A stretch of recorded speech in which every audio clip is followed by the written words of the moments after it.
guys! Welcome to my second vlog. And for today's video, we're gonna make some lumpiang togi here. So, tara guys, samahan nyo.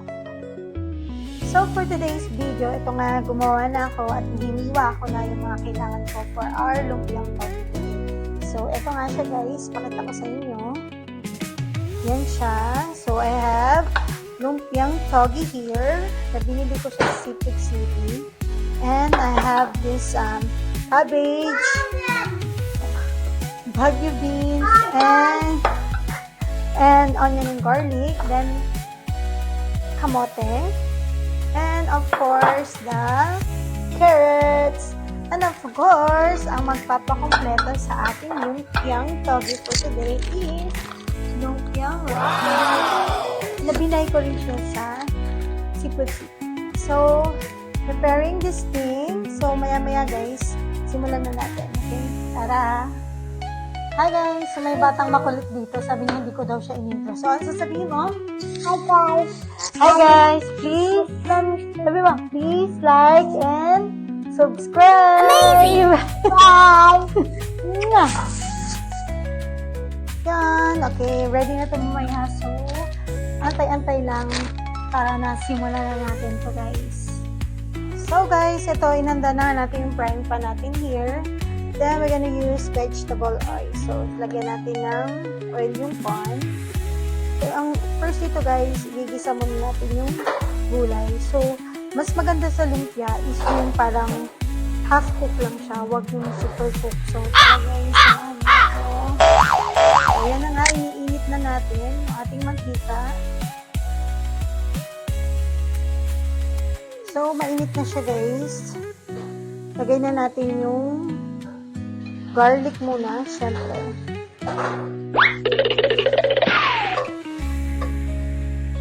Gisa-gisa muna yung garlic.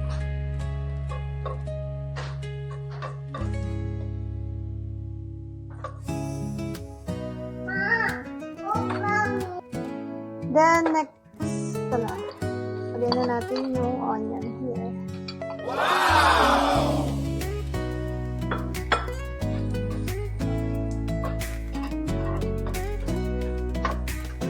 Onion. Of course, una natin igisa guys is yung matigas, which is yung kamote. Sabi ko nga kanina, parang half cook lang yung gagawin natin. Then yung carrots, of course.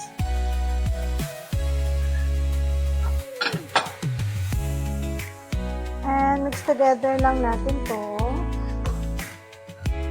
Hindi naman sobrang tagal guys.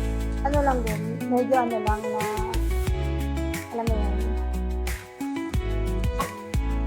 medyo pa, mauna lang siyang isa. Kasi nga, once na inuna natin yung ibang mga madali lang lumambot, is hindi magiging masarap ng ating to. So, yan.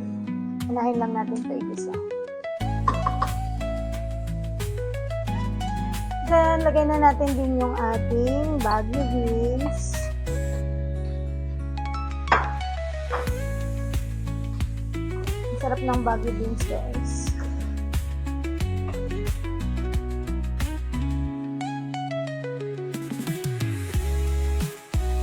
So, sila dito, hindi sila masyadong maano sa lumpiang togi. Pero, pag Pinoy tayo, or pag mga Pinoy talaga, mahilig tayo sa guys, gagawin natin yung suka niya. Ang sarap guys. So mamaya, samahan niyo ako gumawa din ng suka. Siyempre, ang partner natin sa lumpiang togi is always suka. So, hayaan lang natin siya guys na ganyan. So, hintayin natin siyang medyo lumambot kasi pag once na nilagay na natin yung togi at saka cabbage, mabilis kasi yung lumambot. So, hindi magiging maganda. Parang magiging overcook yung ating veggies. So, wait lang natin until medyo lumambot siya. So, yun nga guys, medyo matagal talaga ang kamote at carrots pag inano mo, lambot yan. Pero, pasasaan ba't lalambot din yan? So, hantayin natin. So guys, habang inintay natin, so pakita ko lang sa inyo yung mga gagamitin ko, which is oyster sauce. Nabili ko lang din ito dun sa seafood chick, of course, magic sarap. And salt and pepper lang yung magiging panimpla natin, guys. Okay? So, minsan guys talaga, you need to slice it ng maninipis talaga para mas mabilis siya talaga lumambot. Kasi yung kamote talaga at saka yung carrots, sa half cook, yun talaga yung medyo matagal lumambot. Or maluto. Pero, okay naman. Sarap yan sa nana. Ayun, medyo malambot na siya, guys. Antayin lang natin. So, alam nyo, sharing this little story lang. Alam nyo, ang tawag nila dito sa lumpiang Shanghai is spring rolls. Nung una nagtataka ako, what is spring rolls? Sabi nila, that's lumpiang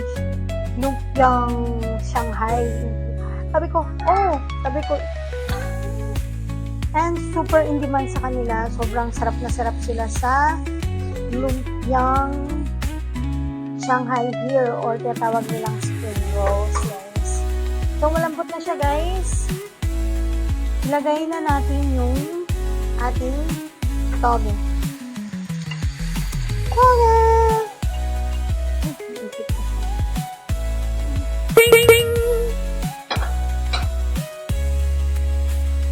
Mix lang natin to, guys. Nasabay na yan. Ayan.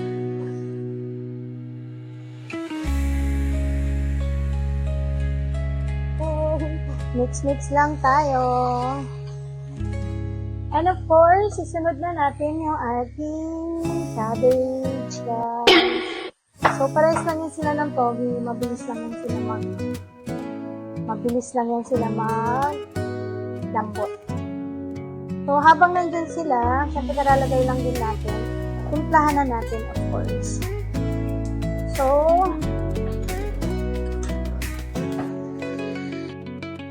lagyan natin ng oyster sauce.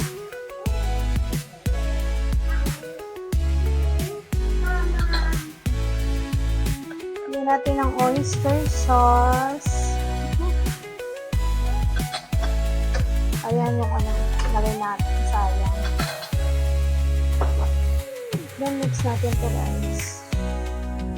Ayan yung magiging panglasa niya.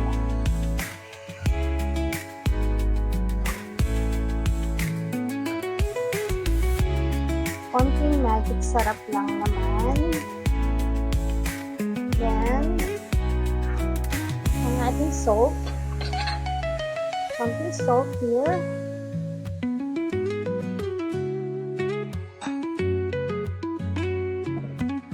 And, ang ating pepper.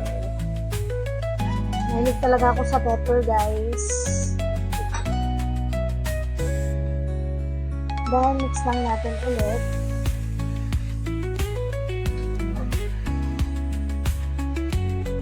Wow, ang sarap.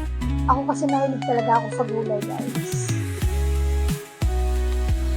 Ang sarap-sarap. Kakain tayo ng ganito. Tapos mamaya, samahan nyo akong gumawa ng mahiwagang suka. Ang sarap. Nakapanglaway. Mahilig ako. Favorite ko to. Sobrang favorite ko to, guys. Okay. So, yan. I think this is okay na. Okay. Half cook lang talaga yun. So, palamigin na natin to. And this is my lumpiang togi, guys. So, mamaya-maya, pwede na natin itong balutin, guys. So, yan. Palamigin lang muna natin. And I'm done with my lumpiang togi, guys. So, maya-maya, guys, pwede na natin itong balutin. Palamigin lang natin siya. And to start, this is our things na gagamitin natin for suka. Of course, naganda ako ng lagayan. Dito ko ilalagay. Then, onion. Lagay natin yung onion here. So, pagsama-samahin lang natin siya. Yung pipino. Sama-sama lang natin siya. Then, suka. So, I'm gonna use butter cookie. I'm gonna use 1 cup of vinegar. Yun lang na may lalagay natin dyan. 1 cup of vinegar. Then, isama natin dun sa minix natin. Then, 1 TBSP lang na dato puti o yung soy sauce. So, depende sa inyo guys kung ano. Yung iba kasi gusto nila plain. Pero ako kasi mas masarap kapag nilalagyan ko na ganun. Then, I put some pepper. And ako din ma-pepper ako. Kaya gusto ko sa suka yung maraming pepper din. Then, salt. Lalagyan natin ng konting alat. So, you know guys, ang pinaka-importante sa ganito, alam mo yung talagang nagdadala ng sarap is yung sugar. So, itong ginamit kong cup is 1/4 cup. So, pero hindi lang siya 1/4 cup kasi inubos ko yan. Then, nagdagdag pa ako ng kalahati. So, bali 1/4 cup and a half. So, tapos na guys. Then, nag-ready din ako ng bottle. Kasi ito, tinatapon nila yan usually. Pero ako kasi inipon ko siya kasi sayang. Ang ganda pa ng garapon. So, ito yung gagamitin ko ngayon. Doon ko ilalagay yung suka. So, yan. Open na natin yan. Of course, may nakalimutan pala ako. Syempre, yung bawang. Nakalimutan ko siya, guys. So, yan. Lagay na natin yung bawang dyan. And, i-mix natin ulit. Tcharan! Tapos na po yung ating suka. So, matamis-tamis to, guys. Naghahalo yung lasa ng pipino at saka yung asim ng suka. So, try nyo rin, guys, kung gusto nyo. Masarap siya.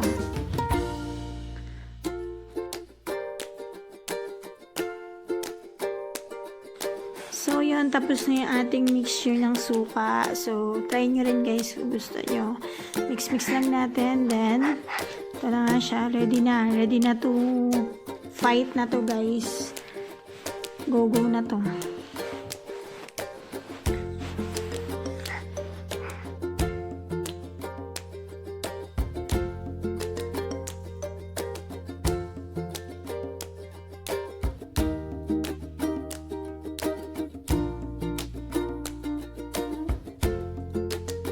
So, dito guys, ulitin ko lang, 1/4 cup yung ginamit ko. So, 1/4 and 1/2 yung nagamit kong sugar. Then, 1 TBSP na soy sauce. Then, I use also 1 cup of vinegar. Ginamit ko yung aking mga, yan. So, yun lang naman yung mga ginamit ko guys to make this yummy suka.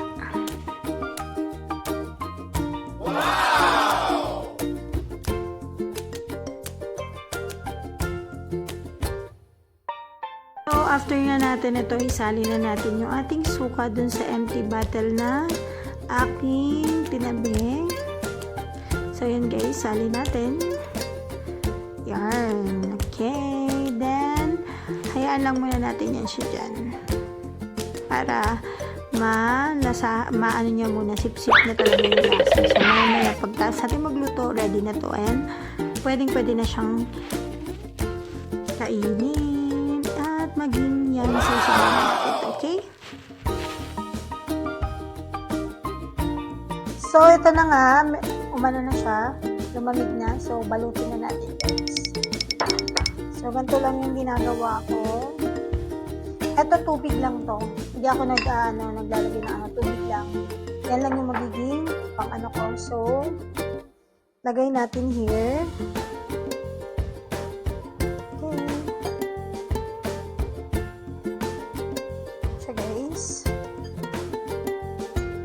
Ng ating lumpiang togi. Sarap. Ganyan lang siya. So, itong wrapper ko, nabili ko lang din to sa Seafood City. Ganyan lang natin siya guys. Ulit-ulitin lang natin to hanggang maubos natin yung mga wrapper. Close lang natin here, both side, then roll. Yan guys. Wow! Then, lagyan natin ng water. Then, roll again. So, ganyan na siya guys. So, continuous lang natin yung ginagawa natin. Ganun lang naman din siya kadaling gawin. Yan siya, guys.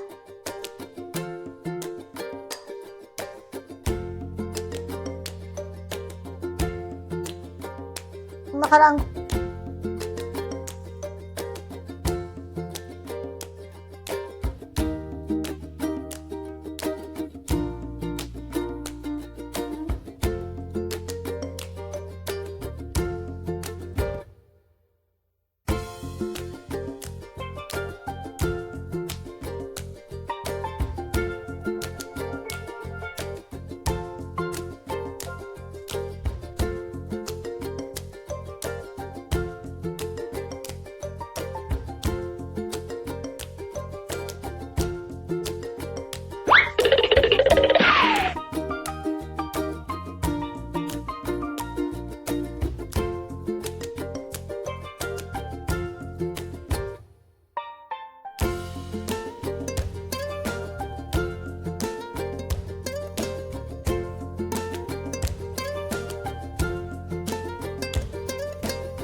So yun nga guys, malapit na ako matapos. Nga pala, ito nga palang wrapper ko. Inus na nabili ko rin sa Seafood City, which is Pamana. Maganda siya guys, kahit manipis siya, pero maganda siyang balutin. So sulit siya.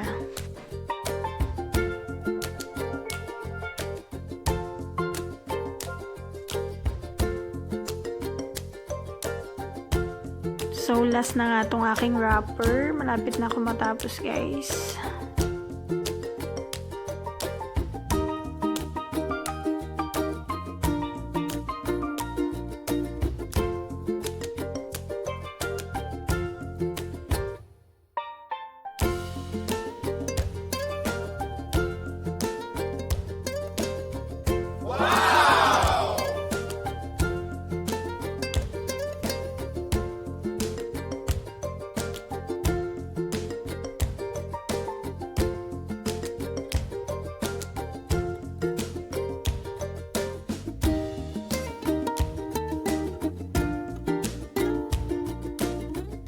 Amazing!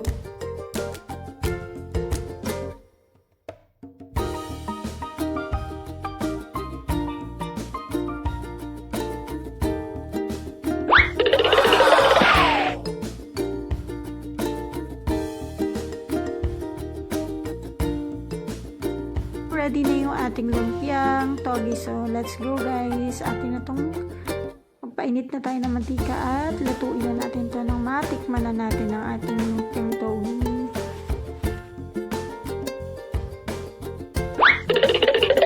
So, magpa-fried na tayo guys. Gagamit tayo ng canola oil.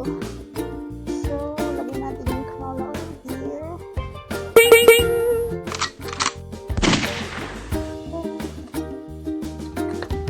Painitin lang natin yung ating kawali. So, ayan na. Sinalang na natin yung ating lumpiang togi. So, ang lulutuin ko lang guys ay 5 pieces lang kasi kami lang naman dalawa ng asawa ko yung kakain. Yung bunso ko kasi anak, ang kinakain niya lang yung wrapper.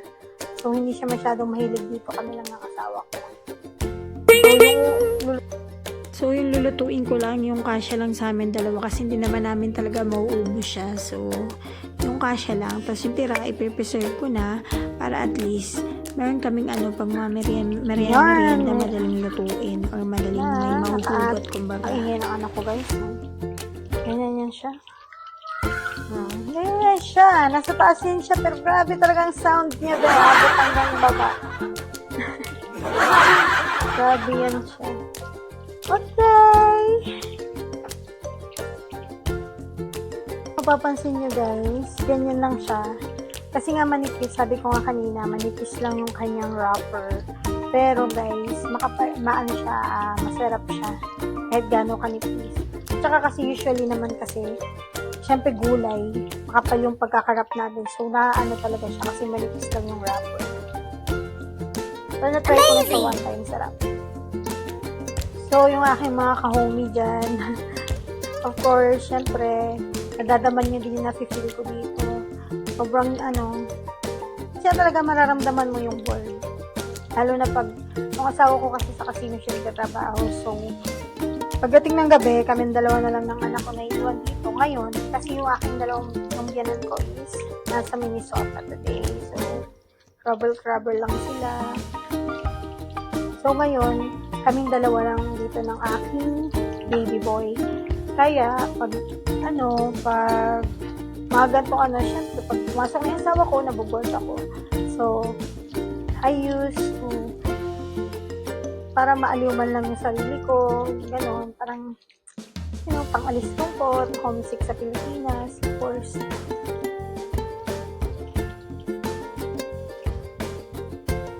Yan, malapit na golden brown na yung kabila. So, unti-unti na lang, matitikman na natin ang ating ginawang lumpiang togi.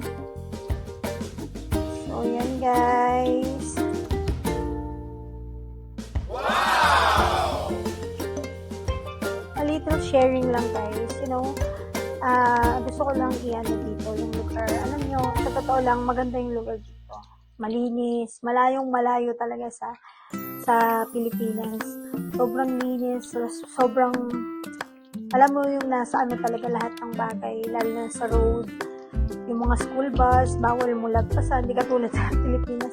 Marami talagang pinagkaiba. Pero the thing is, kasi yung mga tao dito, may mga talaga sila, talagang sumusunod sila sa mga rules and regulation dito sa lugar nila. Kasi nga, puro high-tech kasi lahat ng mga gamit dito. So, noong una, nahirapan ako mag-adjust. Of course, syempre, magka-2 months pa lang kami ngayon sa hindi naman mahirap yung mag-adjust. Pero syempre, sabi nga nila, hanapan mo yung sarili mo na kung saan ka magiging Amazing! Importante or kung saan mo mahanap yung hindi ka mabuboard. Kumbaga, pasayahin mo na lang yung sarili mo in your own way. So, I'm making this vlog para, syempre, paalis lungkot, homesick, of course. Syempre, namimiss ko rin yung pamilya ko sa Pilipinas and yung mga usually na ginagawa ko sa Pilipinas. So, magkakaiba siya. Pero, in total naman, ito na yung reality. So, masanay din tayo. And you know what guys, sa mga tao dito, talagang puro work lang sila. Work. Amazing! So, ibang-iba talaga. Kasi yung buhay ng tao dito is more on working side. So, ito, golden brown na yung ating Oh, wow. Pwede na to. Okay na to. So, tatanggalin na natin siya here. meron akong hinandang pang tuluan dito.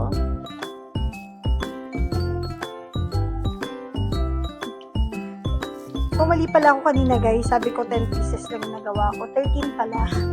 So, dadagdagan ko na nga lang yun. Kakahiya naman kung isa lang yung natin. So, tama na yun.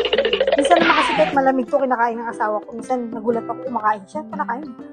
Yung leftover na togi, kinakain niya.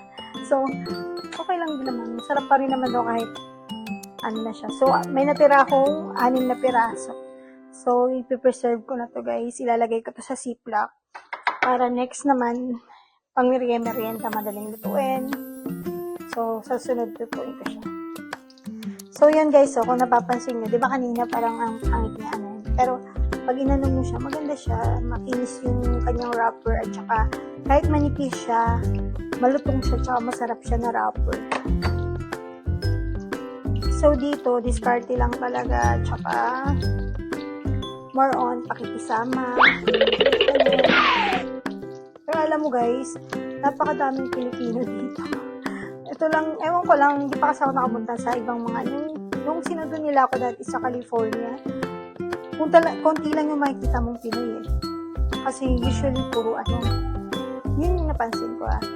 Pero dito sa Las Vegas, halos puro mga Pinoy, Pinay, maraming Pinay at Pinoy.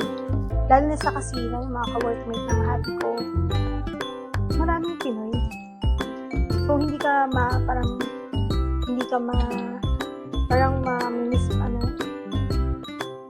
out of place kasi nga talagang naiintindihan mo sila. Tsaka very friendly yung mga Pinoy dito. Hindi na lang, working talaga sila. Kaya hindi pwedeng tatamad-tamad ka here. Kailangan ka mag-turn ka, double job or what. Just work. So, mga tao dito, work all the way. Kaya minsan, alisin natin yung sa isip natin na pag abroad ka, nasa tatrabaho ko sa ibang bansa, mayaman ka, marami kang pera. You know guys, in reality, sobrang hirap. Ang hirap na, alam mo yung ibang mga Pilipinas na nakilala ko, they have two job. Working sila pag day off nila, working, puro work guys. So isipin niyo yung pagod nila, oo, marami silang pera, pero in a way, pinaghihirapan nila yan. So, parang work.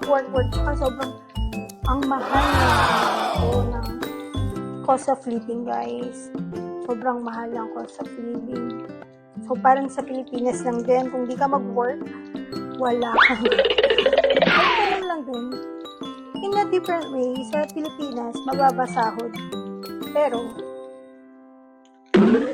marami ka namang, na mas kumbaga, yung bilihin din, hindi ganun ka, Pero kasi dito, different talaga siya, iba. So, dito, mataas yung sahod niya, pero mataas din yung cost of living. So, parehas lang.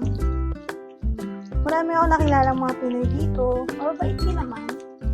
Mababait sila, very welcome, and talagang i-approach Amazing! Pinoy ka.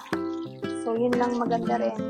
Pag may mga Pinoy kasi hindi ka ma-out of place or paano may maano ka na kasing mo mag-isip.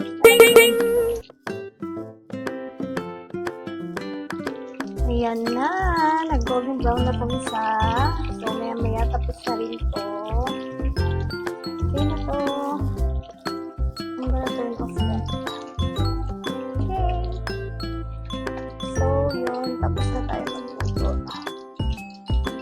Actually, it's 2 o'clock here na. So, Amazing! kami dito na lunch. Bira lang. May mga pagkain naman sa rep. Kung gusto mo kumain, kapag nagutom ka, kuha ka na lang. Kasi ang dinner talaga dito is usually 4 o'clock in the afternoon or 5 o'clock. Yun yung usually dinner time nila.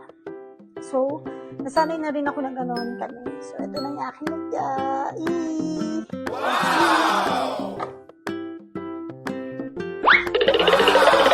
So, ito na yung aking ginawang suka kanina.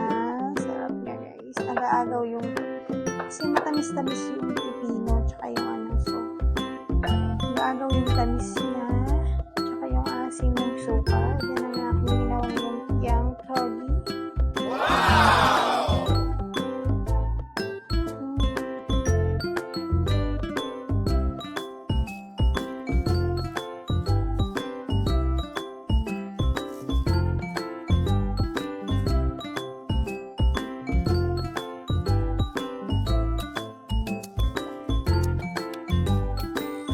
guys, we're gonna try our lumpiang togi na. And our homemade suka. So, let's go guys. Tignan natin yung ating togi here. Wow. Sarap guys. Ay, nakatikim din ng lutong Pinoy.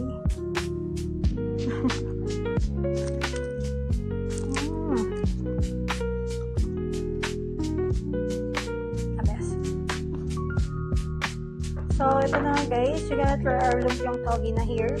With my homemade suka. Sarap niya guys kasi nagmimix yung tamis ng pipino at saka yung asim ng suka. So, favorite ko talaga ito.